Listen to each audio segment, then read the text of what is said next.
Hey guys, Jay here, back from the LEGO review, and today I have the LEGO Ninjago Legacy The Golden Dragon set, set number 70666, 171 pieces, and for ages 7 up, so let's get straight into the review.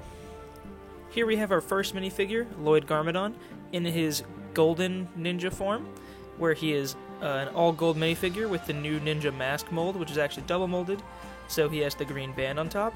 This figure has some really nice printing, and overall, I originally didn't like the new ninja mask design, but it starting to grow on me. And yeah, I think this figure looks really good. He really pays a nice homage to the original figure, and he is equipped with a gold katana, which is unlike the original set where he had the Sword of Fire for some reason. But yeah, overall I think this is a really nice minifigure and has some really good printing. Here we have Lloyd with his mask off so you can see his two faces.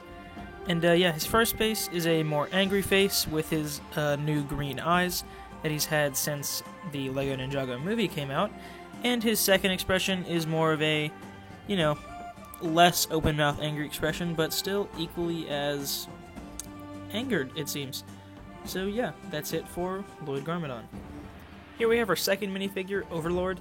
And as you can see, Overlord is really similar to Notakon the Djinn from Skybound, with the four-armed body piece and the kind of wispy no legs. And yeah, the four-arm piece is the same piece from the LEGO Ninjago movie Garmadon. And it actually looks really good on Overlord. It has some really nice printing. And Overlord has this new staff, which is made up of a couple pieces. And I actually really like the machete on top, because it comes with an extra machete in the set. And his face is a clear headpiece with some really nice printing on there. And his helmet is the exact helmet from the original sets, with the Overlord tongs on the helmet. So yeah, removing his staff, you can see the chest printing even better. And that will finish it off for Overlord. Here we have our third and final figure, just a stone army soldier, it would seem. And yeah, this figure is really similar to the one from the original Golden Dragon set, which sadly I have lost my Stone Warrior that looks similar to this one from the original set. But yeah, this figure does pay really nice homage to that figure, with the face printing being almost exact, and the torso printing being a little bit more updated, but still equally as good. He has the quiver on his back, which is no longer red, sadly. It was red in the original. And he has the crossbow again, and the little short legs that don't move. And they have updated his hat this time. Instead of being the Sensei Wu mold, it is the Garmadon mold from the LEGO Ninjago movie. Here he is with his quiver, crossbow, and hat removed, so you can see his printing better all around. And as you can see, he has some really nice back printing that is sadly covered up by his quiver.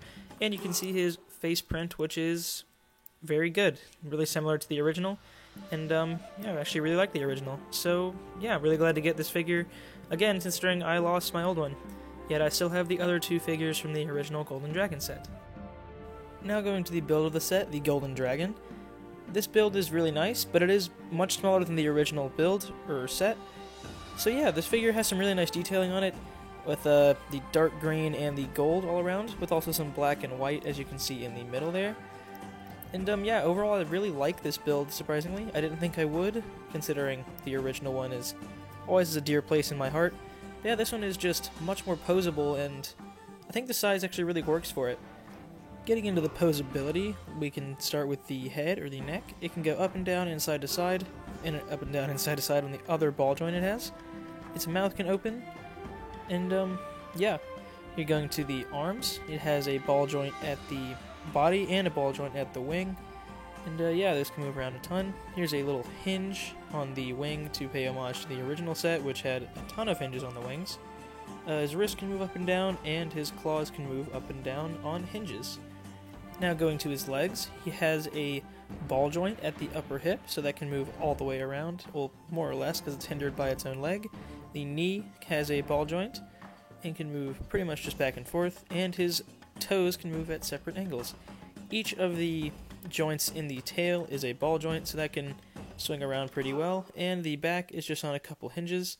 It's kind of hard to tell here, but yeah.